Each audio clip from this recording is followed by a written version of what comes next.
Anchorage looked like a winter carnival built on the edge of the universe. Snow-sheathed streets, iced-over eaves glittering in starlight, and above it all the Aurora veining the February sky with curtains of green, violet, and impossible gold. Friday night meant Aurora fishing season, and just after 9, the Ship Creek overlook brimmed with bundled silhouettes, each holding a 7-foot graphite rod aimed not at water, but at heaven. Harper Kincaid hated every second of it. She stood a little apart from the crowd, hood cinched until only the point of her nose showed, hands jammed in her parka pockets. Everyone else laughed, traded thermoses of cocoa and cast luminous lines into the lights, but Harper stared at her boots, scuffing fresh powder. In Anchorage, you either believed Aurora fishing was a miracle or a gimmick. Harper had chosen her side last year, the same week Dad packed his woodcarving tools and flew to Nevada to find clearer skies. Since then, any activity that required hope felt like a trap. "Come on, just one cast." Jess Appel, her neighbour and accidental best friend, nudged her with an elbow. Jess's cheeks were already wristwash red from the cold. "Can't be worse than algebra." "Algebra at least obeys gravity." Harper muttered. "This is like catfishing Santa Claus." Jessa rolled her eyes. "Use that energy to reel in something decent. Mum says wishes taste like spruce sap they stick, if you're quick." Harper snorted. "Your mum eats wishes now?" "My mom samples everything." Culinary curiosity, remember? Before Harper could deliver a fresh dose of sarcasm, the mayor's voice boomed over portable speakers. "Lines up!" Hundreds of spindly rods angled back. At the mayor's signal, the crowd snapped forward. Threads of Aurora reactive fibre hissed through the icy air, arcing into the rippling sky. On contact, the luminous lures, a mixture of myth and polymer science, flared bright blue, anchoring in the wild solar wind. It really was beautiful, and that irritated Harper most of all. Each cast embedded a tiny barbless hook, fashioned from frost quartz, into the auroral current. Wish's bright plankton of human longing were said to school inside the curtains of light, visible only to those who dared to look straight up until their necks ached. Jessa reeled fast, rod bowed like a straining birch. A marb of colour spilled from the light and tumbled onto the snow. She scooped it, breath fogging. "See?" She scooped it, breath fogging. "See?" Tiny but perfect. A moment later, the wish morphed into a silver paper crane and zipped into Jessa's coat pocket, its natural imprint finding its caster.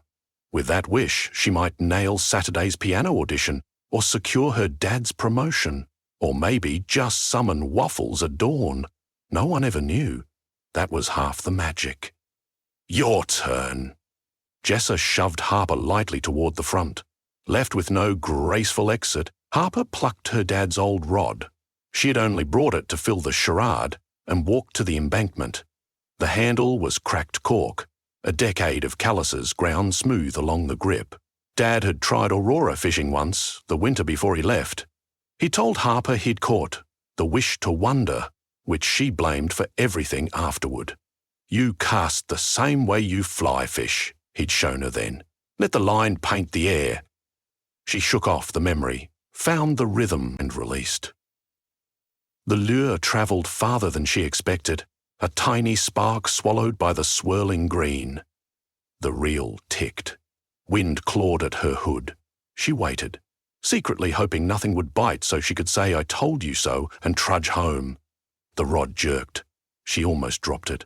The graphite bent double, vibrating like a struck tuning fork. Around her, people gasped and shuffled back. Harper tightened her gloves, set her feet, and cranked the reel. Whatever she'd hooked fought, not with fishy spasms, but a slow, implacable pull, as if the other end of the line had snagged a glacier. "You've got a big one," someone yelled. "Probably the whole Aurora," Harper grunted. Snow squeaked beneath her boots. She eased the creature, if it was a creature, through the veil of light. With a wet hiss, it slipped free of the sky and thudded onto the snow between her and the crowd. At first it resembled a black lump of sea kelp. Then it unfolded. 6 feet long, leech-slick and translucent as smoke, the thing writhed. No head, no eyes, only a lamprey round mouth full of cilia that fluttered like dying embers. Colourless veins pulsed under its gelatinous hide, and wherever its skin rippled, sparks of auroral green flickered, then went dark, as though it were tasting and extinguishing them. Half the onlookers screamed, the other half bolted. Jessa remained beside Harper, white-knuckled but frozen by fascination. "What in the—" The creature's mouth puckered, released a hiss. Nearest to it, a teenager's freshly netted wish, a bright fuchsia orb hovering like a miniature moon dimmed, crumpled and evaporated. It had eaten the wish. An elder woman hobbled forward, leaning on a frost-silvered spruce cane. Agnes Urarak, renowned across Anchorage for guiding the first Aurora fishers 30 years back, assessed the parasite with flinty calm. "Nukatak," she pronounced, "a shadow feeder." The mayor's security team approached, tasers drawn, but Agnes barked, "Hold, electricity will only scatter it, and it will multiply in the snow." She pointed her cane at Harper. "You hooked it. You're its anchor. Don't let go." Harper's arms burned from holding the rod, the line still linked to the creature's back like an umbilical thread of light. "Anchor? I didn't sign up for this." "No one signs for monsters." Agnes knelt closer than Harper thought wise and studied the parasite's swirling veins. "It's young yet, is still hungry." Behind them, Aurora's station, the data tower that tracked solar storms, flickered. City glow dulled as though a massive dimmer knob had been turned. People's shoulders sagged, laughter thinned into brittle silence. Hope itself, thin as ice, was being siphoned out of the night. "What does it want?" Jessa asked. Agnes met Harper's eyes instead. "Wishes of sunshine in winter? Enough collected in a jar can relight a town. Parasites like this eat that sunlight. One of them can drain 100 hearts if unchecked." Harper's stomach hollowed. "How do we stop it?" "Contain it before it matures and divides. Once divided, each piece seeks more wishes, growing exponentially." Agnes tapped Harper's chest. "It cannot digest skepticism. Your armor is your disbelief." Harper laughed bitterly. "So being a killjoy is suddenly heroic?" "Yes," Agnes said simply. "The creature is bound to the one who caught it. Your cynicism keeps it weak, but as soon as you start wishing—" "I don't plan to." A municipal drone whirred overhead, announcing evacuation procedures, but the Aurora flickered like a dying light bulb. Harper glanced toward downtown. Traffic had slowed, headlights dimmed. "Bring it to the blockhouse," Agnes ordered. The blockhouse was an old Cold War storage bunker outside town, repurposed for storing community Aurora jars. "Steel walls, spirit wards. We'll quarantine it there." Harper nodded, though her legs trembled. "What if it eats through the line? Wish silk is the strongest filament we have, and your rod is older than most marriages. Keep tension." The elder clasped Harper's shoulder. "Move." Escorted by a jittery convoy of snowmobiles, they snaked through frozen spruce flats toward the bunker. The parasite slithered behind Harper like a malignant kite, tethered by the glowing line. Every so often it lunged at roadside snowmen, berries of children's hope incarnate, and each time Harper jerked the rod up, yanking it away. Inside the blockhouse, floodlights bathed rusted steel. The parasite despised the brilliance, shrinking into itself. Agnes directed Harper to lead it into a glass-walled quarantine chamber, once used for storing auroral storms in bottles. Screens flickered, measuring photonic radiation. Numbers plunged whenever the parasite inhaled. Harper set the rod in a floor-bolted holder, then sagged onto an oil drum, fingers twitching with aftershock. Through the glass, the creature paced, its body leaving smudges of darkness on the reinforced panels that quickly faded like breath on a mirror. Agnes keyed in seals, then faced Harper and Jessa. "We have hours before it molts. It will test every seam. Anchorage's wishes, our future harvest, are stored here in jars. If it escapes, Alaska dims for a generation. Harper raised a brow. Why not incinerate it? Napalm, flamethrower, whatever. Heat feeds it. Fire is a wish in motion, fuel and hope mixed. Only thing worse is direct sunlight, which turns it frantic but stronger. Agnes's wrinkles dug deeper. It must be starved, and for that, we need a human vector. Jessa stiffened. Vector sounds like host. Agnes shook her head. More like shepherd, someone utterly devoid of tender expectation. The parasite will follow, tugged by hunger, yet cannot breach the shell of disbelief. Lure it north past the Arctic Circle tonight, under the coming solar storm. The charged particles there can disperse its form. Harper laughed. A brittle bark. You want me to road trip with a cosmic tapeworm? You are uniquely suited. Anyone else would feed it without meaning to. Jessa grabbed Harper's hand. I'll go too. Agnes started to protest, but Harper found herself saying, Fine, I could use a snack dispenser. The quip was reflex, defense against fear. Yet past the sarcasm, she felt something harder, colder, responsibility. Nobody else could shoulder it without risking their hearts. She and Jessa borrowed Agnes's solar-converted snowcat, hitched the glass chamber onto the back like a trailer, and barreled north on the park's highway. Midnight spread frost across the windshield. Stars so close Harper felt she could gouge them with a fingernail. The Aurora, rattled by the early disruption, now writhed bright as burning kelp. Good. The promised geomagnetic storm was inbound. Inside the chamber, the parasite whipped circles, seeming to sense the auroral tide thickening overhead. Every kilometre sensors beeped. Its hunger spiked whenever Harper's thoughts drifted toward dangerous territory. Memories of Dad teaching her to whittle seals from driftwood, of snow forts where she'd once buried valentines for future boyfriends. The glass darkened each time, then lightened when she shoved nostalgia aside. Jessa poured coffee from a thermos. You okay? Define okay? Harper forced a smirk. I'm playing Uber for a nightmare noodle. Jessa peered through the rear window. Why not just wish for it to disappear? Because that'd feed it first. Agnes was clear. Jessa nodded, falling quiet. After a while, she said, Harper, you know you can hate what your dad did and still wish for something better, right? The parasite thrashed, mouth convulsing. Harper's grip whitened on the steering wheel. Not helping. They crested a ridge near Denali's shadow. Magnetic readings spiked crimson. Time to release. Harper parked on a wind-sanded turnout overlooking miles of tundra, brushed in auroral fire. She stepped out, breath freezing in silver plumes. Wind roared, laced with ionization. Using manual controls, she unlocked the trailer hatch. The parasite oozed forward, mouth gaping at the sky, sucked by the buffet of charged particles. It slithered past her boots. For a moment, Harper felt its chill, a vacuum pulling at every faint, unspoken wish inside her. She stood firm, reciting the periodic table to stay emotionless. But then she saw Jessa outside the cab, silhouetted by the lights, hands lifted, maybe in awe, maybe in silent prayer. A loose wish coalesced above Jessa's mitten, a tiny white moth of flickering luminescence, fragile as breath.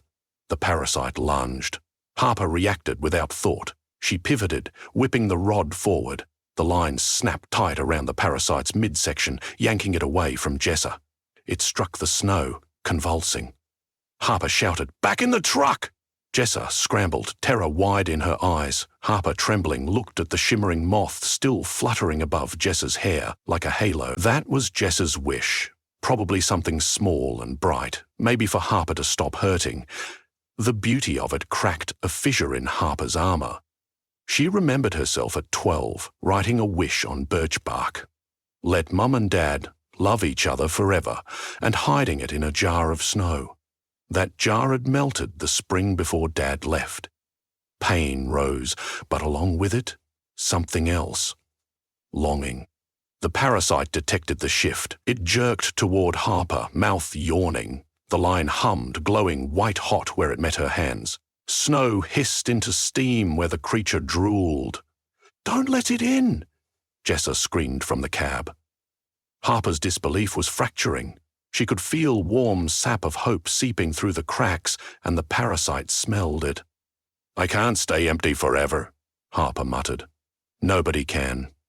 No answer came except the roaring wind. She thought of Anchorage darkening, kids who wouldn't build dream ships in the snow, grandparents whose memory candles would sputter out. Alaska survived on stubbornness. But without hope, stubbornness turned to stone. Harper took one step closer to the parasite. It paused, head, if it had a head, tilting in confusion. "I've got a new deal," she told it. "You want a feast? One wish." "Me." The creature's cilia vibrated, tasting the air. Harper inhaled sharp, icy breath. She let herself want, truly want, for the first time in a year. "I wish every bottled hope, every stray dream this thing has eaten returns to the people who cast them. Let light flood back. Let kids believe in waffle wishes again." The desire bloomed inside her, white and blinding. The parasite surged. At the same moment, the peaks around them detonated in green fire. The solar storm hit full force. Auroral sheets descended like 1,000 banners. Harper felt her wish leap from chest to throat to sky, an electric exhale. The parasite latched onto that radiance, sucking greedily, and screamed. Soundless yet deafening, a rift in space. Instead of swallowing the wish, its translucent body flashed brilliant turquoise, veins exploding into branching lightning. Hope was too potent, too vast. It was drinking the sun. Its hide expanded, cracked, and split into a storm of glittering ash, swept instantly upward, dispersed through the frenzied curtains of light. Silence slammed down. Only the wind remained, gentler now. Harper collapsed to her knees, Rod clattering beside her. Her chest felt hollowed out, charred, but strangely light. In the northern sky, sparks ignited. Tinny-coloured droplets drifting south toward Anchorage, toward every town tied to the highway, newly freed, homing like migrating geese. Jessa rushed, pulling her into a hug that creaked Harper's ribs. "You did it! You freaking did it!" Harper managed a laugh that turned into a sob. "I think it did itself in, greedy guts."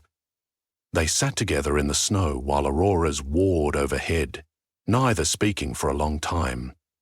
Harper wondered if her wish was gone for good, traded like a poker chip, or if part of it lingered in the lights racing home. Hours later, back in Anchorage, they found the streets glowing brighter than ever. People danced on sidewalks despite the sub-zero chill, catching falling motes of colour like fireflies. Agnes met them at Ship Creek, eyes shining. "We felt the release," she said. "The jars refilled themselves, even ones I'd thought emptied forever." Harper returned the rod. "Guess your vault's safe." Agnes shook her head. "Keep it. Anchorage will need Aurora fishers who know the stakes." She studied Harper.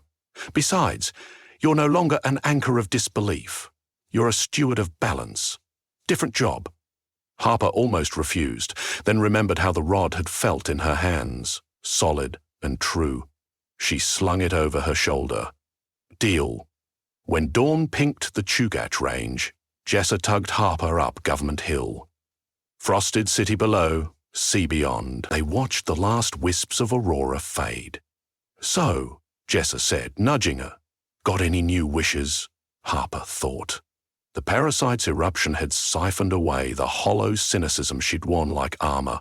Now an exposed tenderness tingled raw in her chest, frightening and sweet. She answered honestly, "Yeah, lots. But I think I'll catch them one at a time." She cast an imaginary line into the brightening sky just because it felt good, and in that moment she was neither cynic nor savior, just a 17-year-old Alaskan on a ridge, tasting spruce sap hope on the newborn wind.